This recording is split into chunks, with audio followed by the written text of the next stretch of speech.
Bill Gates is one of the most hated people of all time. There are just countless articles, forum posts, and memes hating on Bill Gates. Why? I mean, on the surface, Bill should be liked. He's always on the news appearing to support the masses. He's revolutionized computing. He's at the forefront of climate change activism, while also preparing to give all of his money away to charity.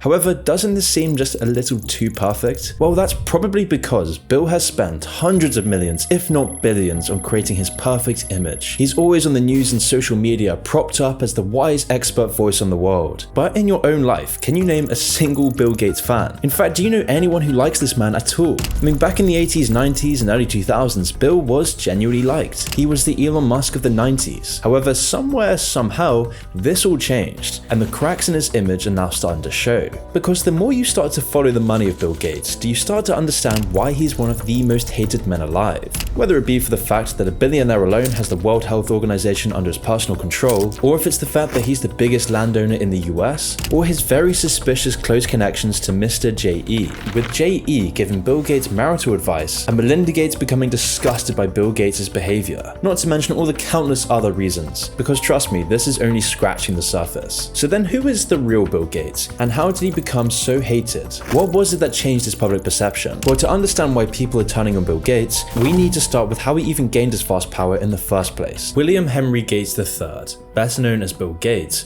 was born in Seattle on October 28, 1955. Being the middle child of an unbelievably powerful family meant success was always expected from Bill, which is why to understand how Bill Gates got to where he is today, we need to understand his family tree first, as arguably it was Bill Gates' family that created the Bill Gates we know today. Bill's grandfather, James Willard Maxwell, was an extremely influential banker. He had served as president of Seattle's National City Bank and was a director of San Francisco's Federal Reserve District No. 12 back in the early 1900s. Similarly, Bill's parents also held significant positions of power. His mother, Mary Maxwell Gates, was heavily involved in an international charity network called United Way. This organization's honestly in a league of its own. Being founded way back in 1887, United Way is the largest non-profit fundraising conglomerate in the world. In an interview, Bill actually described his mother's role in the company as being part of the group that, quotes, decides how to allocate money and looked at all the different charities. Essentially, she was working in a bureau that shows which charities are going to get funded and how much money each of them will receive. Bill's father, William Gates Sr., was also extremely powerful,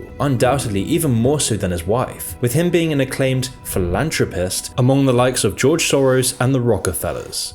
Yet, despite his family's lineage, Bill Gates was a small kid who was often picked on by his classmates. However, what Bill lacked in brawn, he made up for in brains, easily excelling everyone in his school. And whilst Bill's parents envisioned a law career in Bill's future, Bill was instead drawn to the new and growing field of computers. You see, back in the late 60s, early 70s, computers were big, bulky, and just too expensive for regular people. The only way they could be feasibly accessed was by renting time on a public computer, and even that was still too costly for most people. But because of his wealthy background, Bill was able to gain access to computers at the young age of 13, where he developed a fascination that would lead him to eventually become the face of Microsoft. In 1968, Bill would write his first software program, a version of Tic-Tac-Toe, and after doing this, Bill was hooked, and his talent for programming didn't go unnoticed, with his school paying him to gain further access to computers. In return for this favor, Bill then wrote a program to completely computerize the school's payroll system. But after money from the school dried up, Bill and his friends bought themselves time on a different computer, owned by the Computer Center Corporation. However, this wouldn't last very long, as Bill and his friend were soon banned after they discovered that Bill had been exploiting a bug in the computer's operating system that gave them extra free time. This was an early sign that Bill wasn't hesitant to break the rules, and Bill was in fact actually rewarded for this. The company that he'd been nicking time from would actually hire him a few months later to find other bugs and exploits in their software. Bill, along with his childhood friend and new business partner Paul Allen, soon went on to form their first company, Traf-O-Data, which specialized in developing software for analyzing internet traffic. Seeing as it was their first company, the business wasn't really a huge success, but it was key in paving the way forward for Bill and Paul's subsequent company, Microsoft. In the meantime, Bill continued to excel academically, after scoring 1,590 out of 1,600 on his SAT score, allowing Bill to begin his enrollment at Harvard. However, he soon realized that Harvard wasn't the place for him, as he would go on to subsequently leave in 1975. After just 2 years of studying, he realized that university wasn't going to further his his goals, and instead he would pursue his passion in computers. 1975 would be one of the most important years of Bill Gates' life, because it was around this time that the microcomputer had just been invented.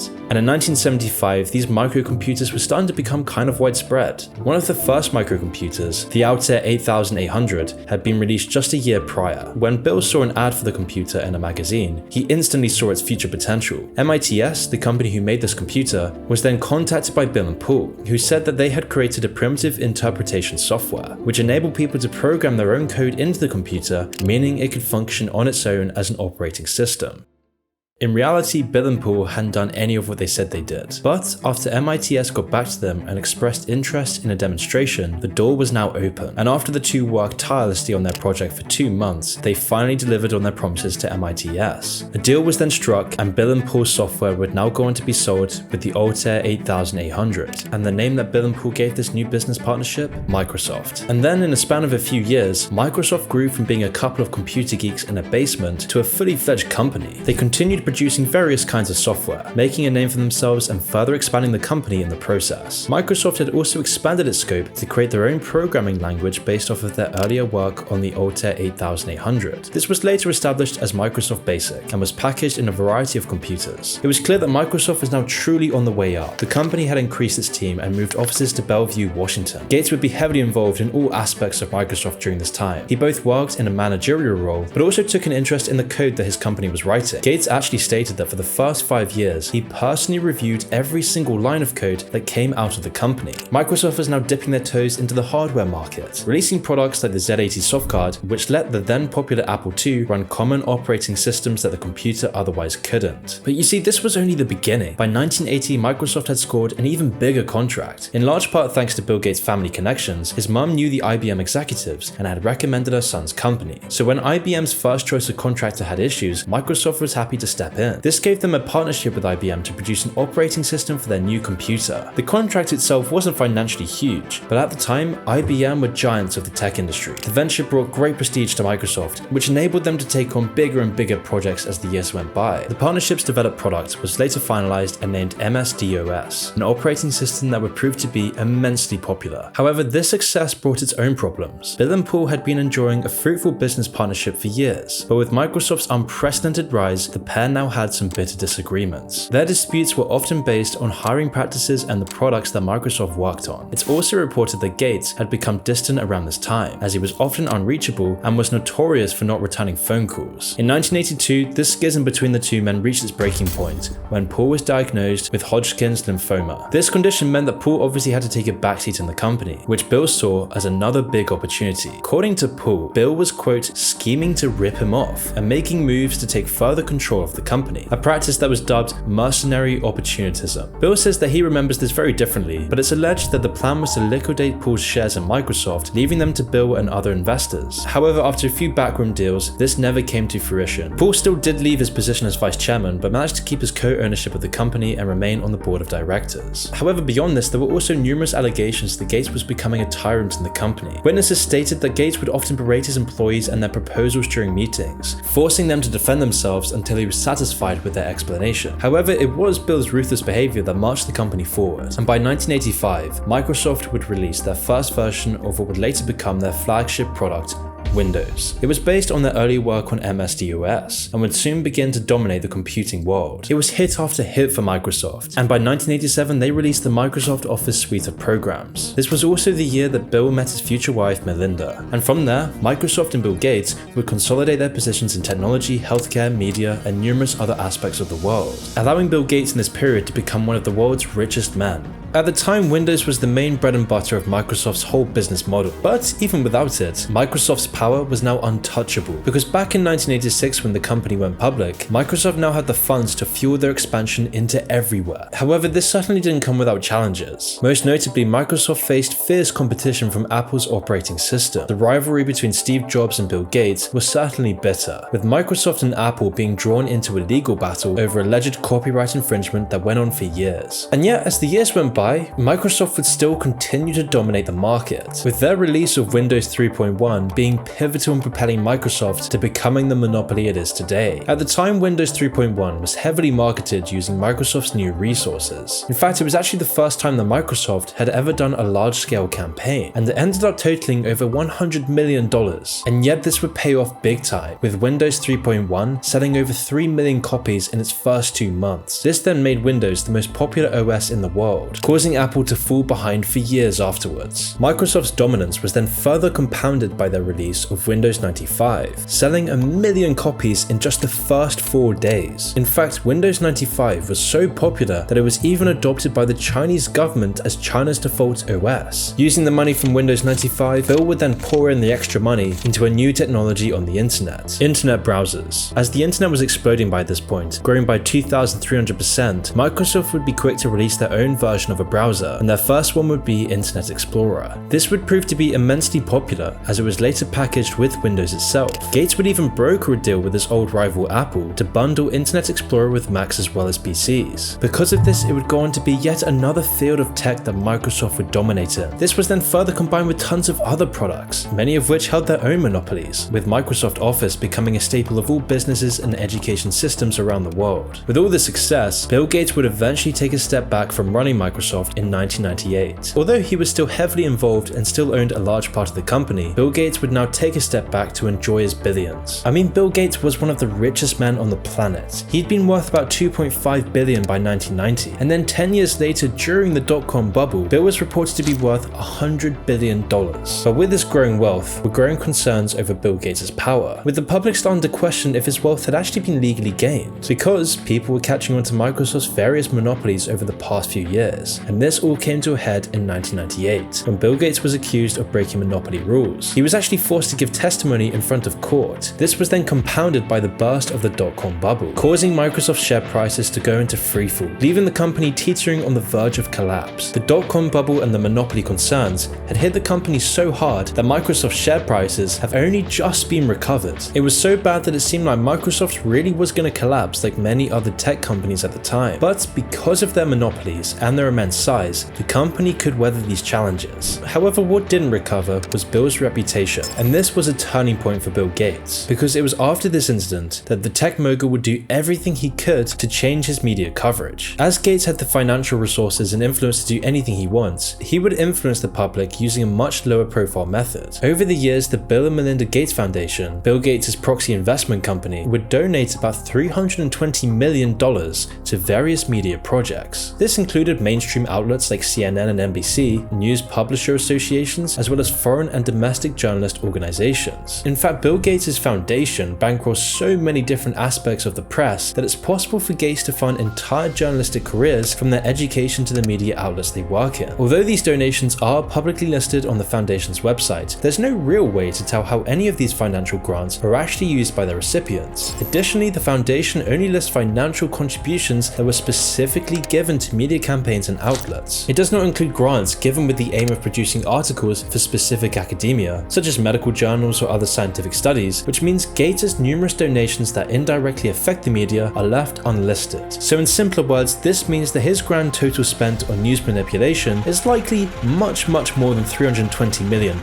This is part of the reason why up until recently, Bill Gates has had almost exclusively positive coverage in the news, despite his many shady activities, like for example, his foundation effectively privatizing multiple international health organizations. Aside from the US and China, the Gates Foundation is the top financial contributor to the World Health Organization. These contributions allow Gates to have unprecedented influence over public health discussions and decisions. And despite the enormous amount of money that the Gates Foundation has been giving away, Bill's personal net worth has at least doubled since 1990. But Bill won't stop at trying to dominate international health organizations. No, Gates wants to dominate everything. I mean, as of 2021, Bill Gates has become the largest agricultural landowner in America, owning over 269,000 acres. Gates has been silently acquiring farmland in many different states and holding that property in a wide network of shell companies through a subsidiary, Cascade Investment LLC. Mind you, he was doing this during the recession of coronavirus, when everyone was shut up in the houses. When the economy plummeted, Bill Gates then bought up this cheaper land. And the only reason this got discovered was because a research team did some heavy digging on an anonymous Louisiana investor making a $171 million land acquisition. Now obviously Bill Gates didn't want his name anywhere near these purchases, because if people realized the biggest proponent of lockdowns was then using this to profit, Gates would then receive a flurry of negative attention. So Gates has been trying to keep this as quiet as possible. However, once he was exposed, he would quickly go for the narrative that agriculture was merely a good investment. But just imagine for a second the raw power and influence that could possibly come with owning so many acres, becoming the largest landowner in America. By doing this, Gates fully controls what products are grown, how much is produced, how the operations are run, and who works there. And despite having complete jurisdiction over all that farmland, it goes without saying that Gates isn't exactly your typical rancher. The tech oligarch has also co-financed many different kinds of genetically modified food experiments, and is a big purporter of synthetic and artificial meat. Gates believing that we should switch to these alternatives entirely. What's called artificial meat. And so you have people like Impossible or Beyond Meat, both of which I invested in. You eat it as well, or do you like it? Absolutely. You do. You can go to Burger King and buy the Impossible Burger. Now, if you're the cynical type, you could say that acquiring all this farmland really has nothing to do with monetary investments or even feeding people, and instead is all about centralizing power over agriculture and imposing specific dietary limitations over the populace. Or you could say this is just a symptom of Gates' megalomania. But however you look at it, these property acquisitions aren't anything new for Gates either, as he has been buying up farmland all over America since at least 2011. This was also the time frame when Gates really started amping up his influence in cultivating increasingly powerful connections. And funnily enough, it was 2011 when Gates would start meeting with a notorious man called Jeb Stein. And unfortunately, I can't say this guy's real name because this is a no-no word for YouTube. But this man and Gates had met dozens of times throughout the early 2010s, usually at JE's property. The official reason Gates gave for his meetings was to discuss global health and other charitable opportunities. Although these meetings occurred well after JE was convicted of soliciting prostitution from minors back in 2008, which is definitely a little bit concerning. Gates' relationship with JE was also part of the reason for him getting divorced, with Bill's wife Melinda hiring divorce attorneys around the same time in 2019 when Gates' connections with JE were made public, with Melinda stating that, quote, "I made it clear to him that I did not like him meeting with JE. It was also alleged that Gates often visited JE for a respite from his marriage, as that was one of the best methods to, quote, get away from Melinda." And Gates hasn't exactly been transparent with his connection with JE either, stating many times that it was simply a mistaken judgment. When asked specifically about JE's background in a PBS interview, Gates responded with, There's absolutely nothing new on that. and the infamous line, Well, he's dead, so you always have to be careful. and with Bill Gates' reputation collapsing, the past few years have also seen Microsoft collapse too. For most of Microsoft's history, there's been very few mistakes, but in the last decade, Microsoft has seen failed project after failed project. Just think of the Windows Phone, for example. And of course, they've had their successes as well, especially in gaming, but their fallback of Windows and other software has stayed exactly the same. They haven't been able to push the frontiers anymore, they're falling behind. However, this is about to change.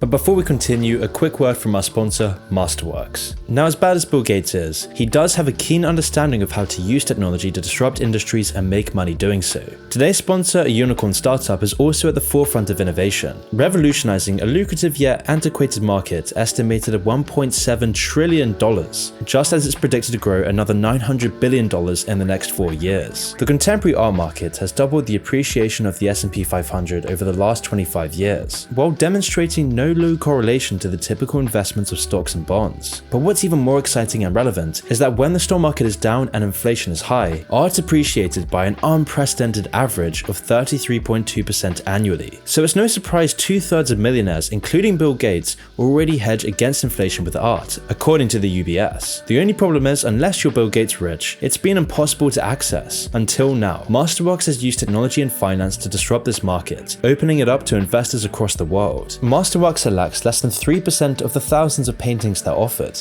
looking for those with the highest historical appreciation and stability. Then Masterworks acquires the painting and breaks it up into shares for you to invest in. To date, Masterworks has sold 5 paintings with an average net return of 26.8% to investors through 2022's tough markets. And although past performance isn't a guarantee of future results, it's no wonder people have invested over $500 million with them. With no end in sight to inflation, people keep swarming over to Masterworks to help protect their cash. And there is a long wait list to join, but I'm hooking everyone up with priority access to skip the line, and it's as easy as just clicking the link in the description below.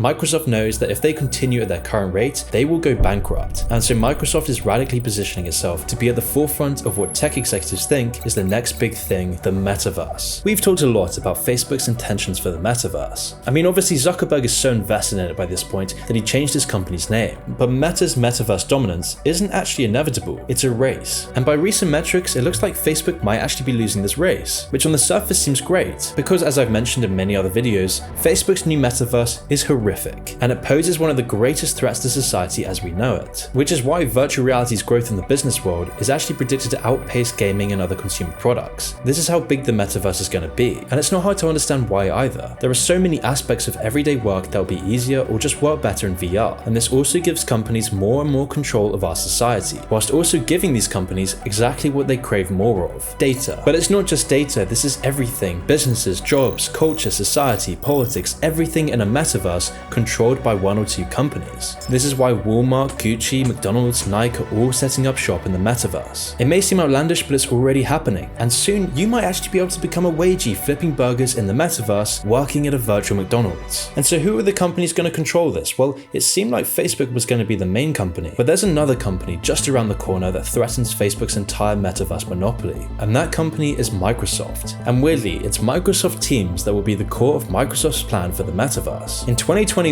Microsoft announced Mesh, which will enable people to have virtual holographic meetings all from the Teams app. And this seemingly simple thing is what's putting Microsoft ahead of other companies. Having their version of the metaverse not tied to any single type of device or operating system is very key. It will make it that much easier for companies to get all of their employees on board. Because everyone already uses Word, the Microsoft Office, and Windows operating system, it will be a smooth transition into the metaverse. And that's why late last year, Bill Gates himself said that within the next few years, the metaverse will host your office meetings. It's a bold prediction, but one that's been made by many other tech companies. And all of this means that it's much more likely we'll see a Microsoft monopoly on the metaverse, or at least for the professional side, because that's the real goal of all these tech conglomerates. The big ones made their names from monopolies, as we've seen through Microsoft's history. And it's the same with all the other companies, Google, Facebook, all virtual monopolies. And so of course the same is true for Microsoft, but instead of trying to monopolize OS software, they want to monopolize the metaverse. If they don't do this, Microsoft is going to collapse. Their crown on the jewel Windows is being eaten up by Apple, Linux, and Chrome OS. And so what Microsoft and Bill Gates are counting on is that the metaverse will put even more power into their hands. The metaverse is their lifeline. The entire company's existence depends on this. It appears that Bill is on a never-ending quest for more, whether it be through money, power, affairs, and control. But no amount of power and influence can continue to convince the public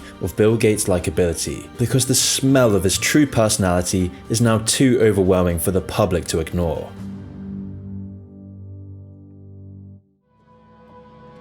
Theodore John Kaczynski, better known as the Unabomber, is one of the most interesting people of the 21st century. Both a genius and a madman, Ted engaged in a ruthless campaign of terrorism by mailing bombs throughout the late 70s to mid-90s, all while isolating himself from the rest of society in a small cabin in the woods. For 2 decades, Ted evaded capture, despite being the target of the most expensive FBI investigation in history. But for such an extraordinary life, Ted's early years were relatively ordinary, and at the same time, Ted was creating a revolutionary manifesto. He was using all of his intellect to warn society of the dangerous path that is awaiting us.